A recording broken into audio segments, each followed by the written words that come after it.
started playing video games way back when I was a kid. Probably like 4 or 3 years old, honestly. My parents had an NES before I was born, and so I was basically born into video games, right on the edge of the era of them coming forth. But it was fun, and I loved it. And then I played, the single platformer. Obviously, Mario was the first, or one of the first huge games to come out. So I played a ton of Mario Brothers, the first one, and it was great. And that's the first thing I can remember playing. After that, the first thing I got for myself that wasn't from my parents originally was a Sega Genesis, and that was the first big one I played normally. I used to go to this daycare.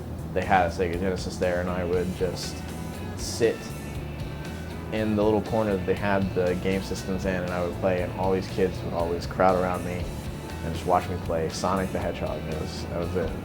That was the game that everyone wanted to play and everyone wanted to see because it was new and really fun. And video games are fun.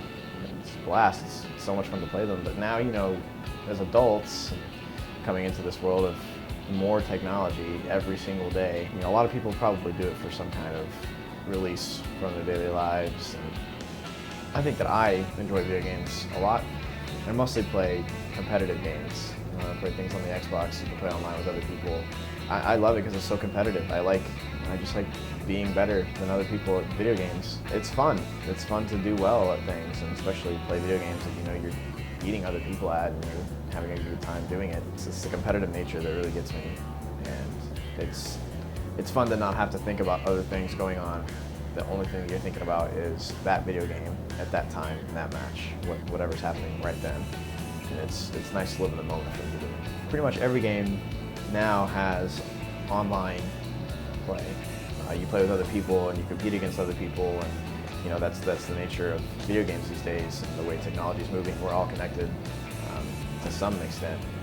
I'm a big PC gamer too, but I play console games. Call of Duty used to be a really big one for me. It still kind of is sometimes. It's crazy the way that, especially games like Call of Duty, will match you up surprisingly with people around your area more than you think. You'll find a lot of people that are from Dallas, Texas, or wherever you're playing from. I met a girl that I dated for 2 years on Call of Duty, and she matched into a lobby with us and said she lived in Texas. So I added her and we met. And that's just crazy to me that those video games can affect your life at such an extent because of the online play. I think I'll play video games as long as I'm able to play video games. I say that now, I'm obviously pretty young, I'm 25, but it's a stigma because even people 60 and plus years of age, they didn't have this technology. It wasn't available for them, it wasn't around. Kids growing up in the 70s or 60s, it would have been the exact same thing if they had the technology then that we did when we were born. They would have played the video games too, and it just would have been pushed back a generation. It's going to be around forever. I think it's just going to keep moving forward and being huge. They're not going to be irrelevant at any point. Yeah, they're here to stay. So I think anyone who likes them now is probably going to still like them when they're 40, 50 years old. I'm sure, people will find time regardless. If they really enjoy it, it's going to be around, so you might as well play it.